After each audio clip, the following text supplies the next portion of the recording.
मैं जय आर्य आज एक बार फिर आपके सामने हाजिर हूँ।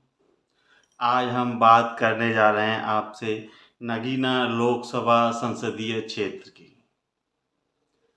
ये संसदीय क्षेत्र 2008 के परिसीमन के बाद अस्तित्व में आया।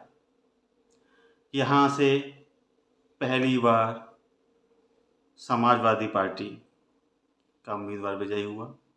फिर उसके बाद 2013 में बीजेपी लहर में बीजेपी जीती और उसके बाद 2019 में यहाँ से बीएसपी के गिरीश चंद्र जी सांसद हुए। बात करते हैं नगीना लोकसभा क्षेत्र की। नगीना लोकसभा क्षेत्र जो है, इसके बारे में हम जो बात करेंगे वो 3 पार्ट में करेंगे हमेशा की तरह। 2019 के इलेक्शन को लेकर विवेचना करेंगे, 2022 के इलेक्शन को लेकर विवेचना करेंगे, जातिगत आंकड़ों को लेकर विवेचना करेंगे और अंतिम निष्कर्ष पर पहुंचेंगे कि क्या निष्कर्ष निकलता है और ये सीट 2024 में किसकी तरफ पलटने वाली है। शुरू करते हैं।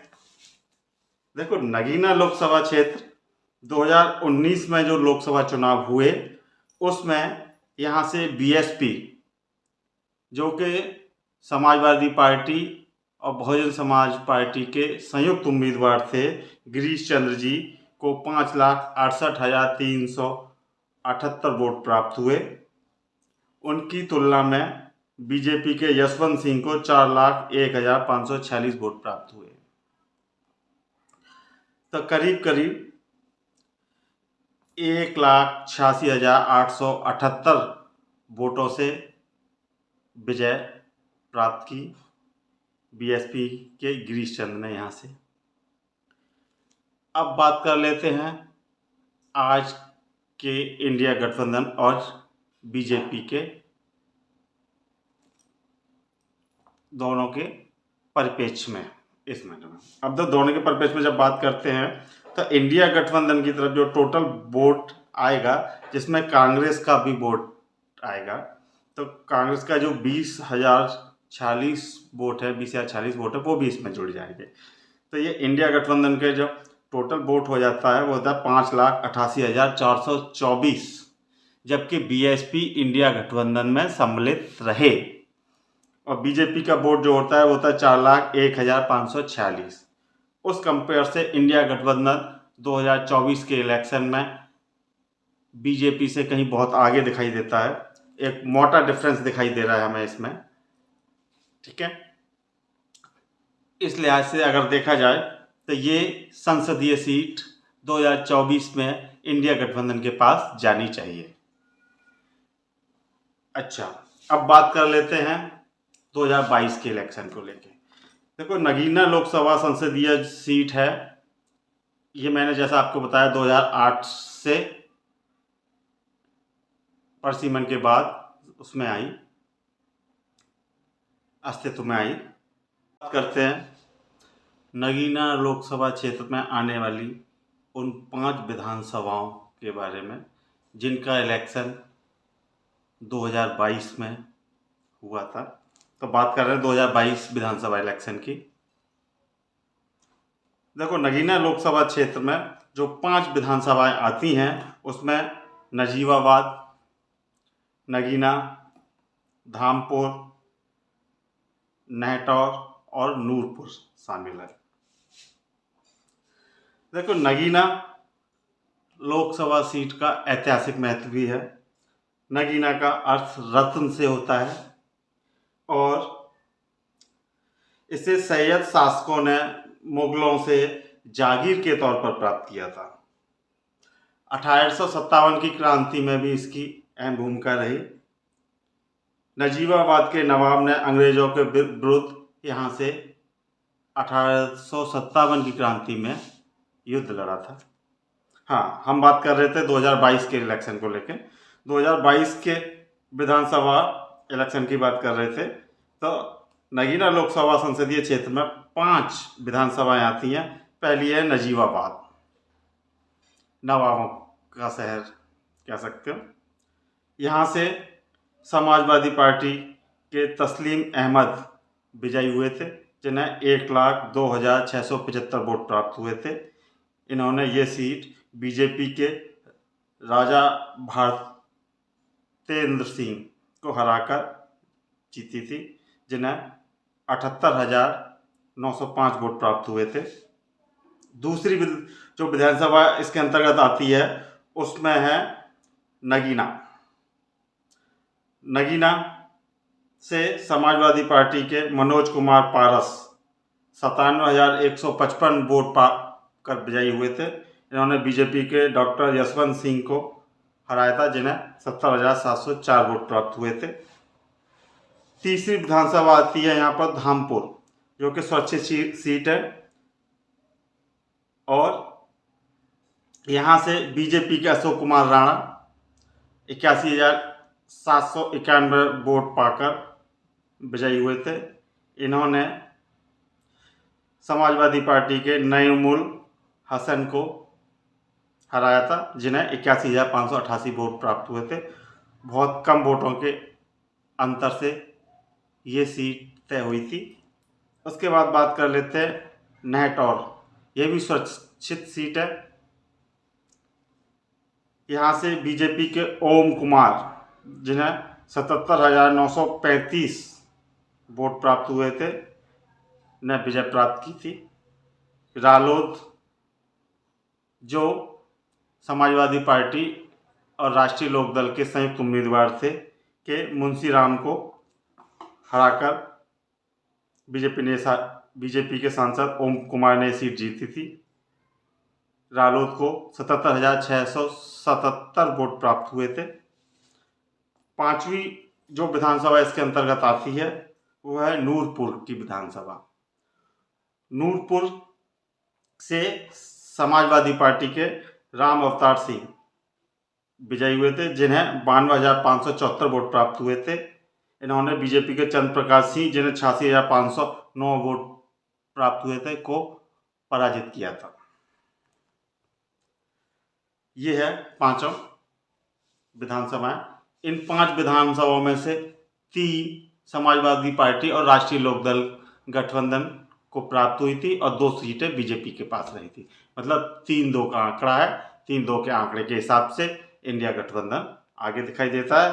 टोटल वोट की बात कर लेते हैं। जो टोटल वोट इंडिया गठबंधन को इन 5 विधानसभाओं से प्राप्त हुआ वो हुआ 6,50,747 और बीजेपी गठबंधन को 3,95,844 वोट प्राप्त हुए थे।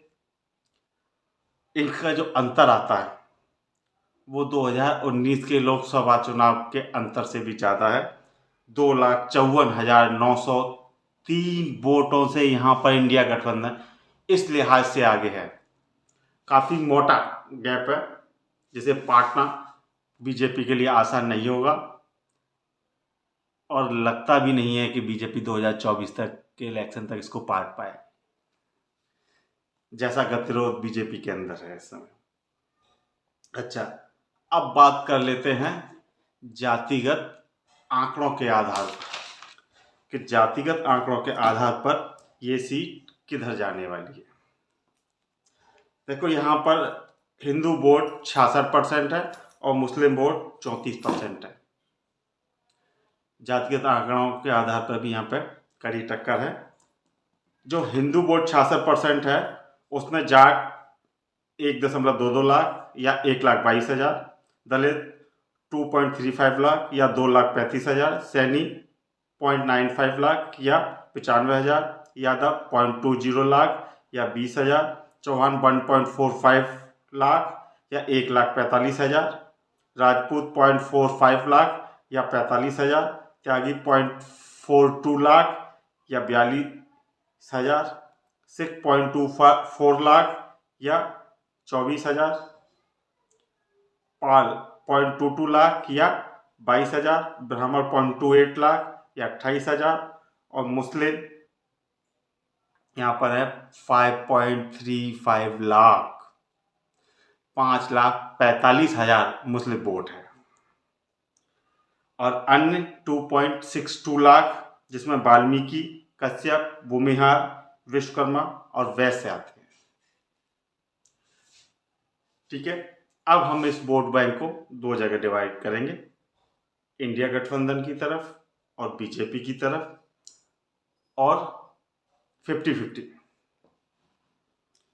तो बात कर लेते हैं पहले बीजेपी। देखो, ब्राह्मण वोट 0.28 लाख है, इसमें से कुछ परसेंट इंडिया गठबंधन को जाएगा, लेकिन मैंने, क्योंकि इतना बड़ा अंतर है, ज़्यादा फर्क पड़ना नहीं है 0.28 लाख से, तो मैंने ये बीजेपी की तरफ ही रखा। चौहान 1.45 लाख बीजेपी, राजपूत 0.45 लाख बीजेपी, त्यागी 0.42 लाख बीजेपी। इसमें से भी कुछ परसेंट वोट इंडिया गठबंधन में जाएगा। अन्य जो कि 2.62 लाख हैं, इसमें वैश्य है, वाल्मीकि हैं, कश्यप है, भूमिहार है, विश्वकर्मा है।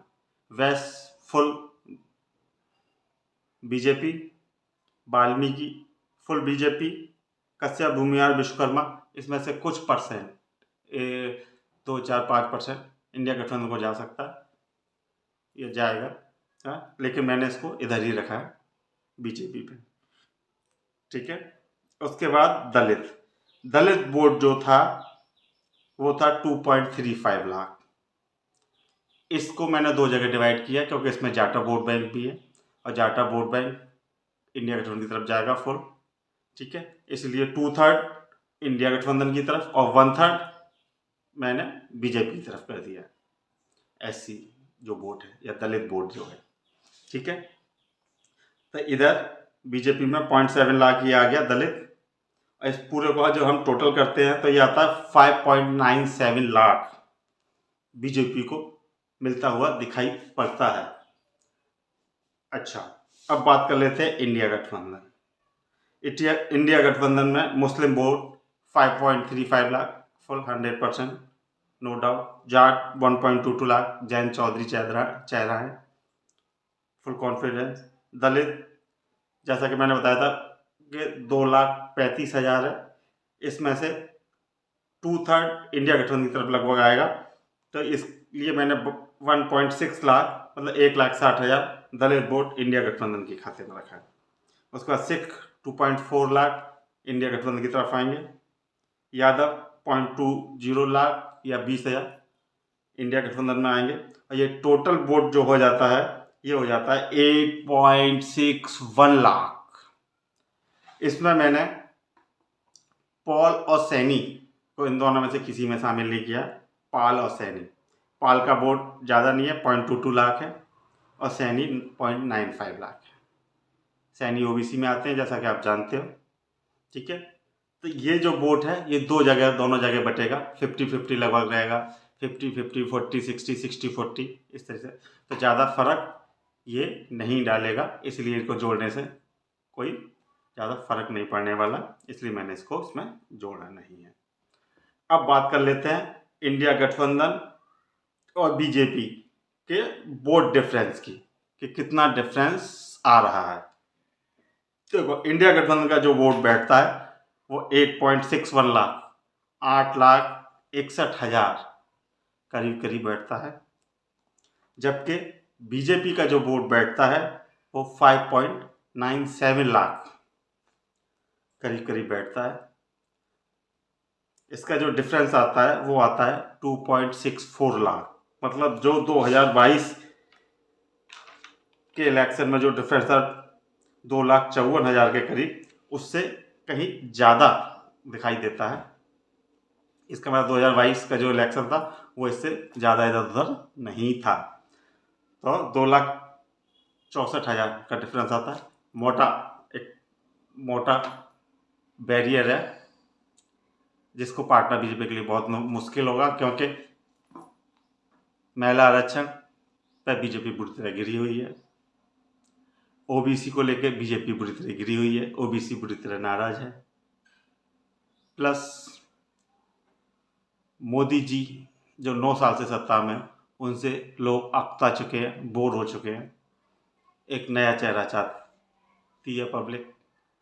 तो ये सब आंकड़े, और मणिपुर में जो हुआ महिला पहलवानों के साथ जो हुआ, काफ़ी सारी ऐसे बातें हैं, समस्याएं हैं जो बीजेपी सरकार में रही।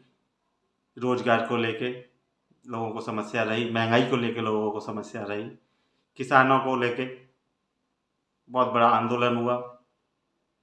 बताया जाता है 750, 800 या 1000 किसान उसमें मारे भी गए।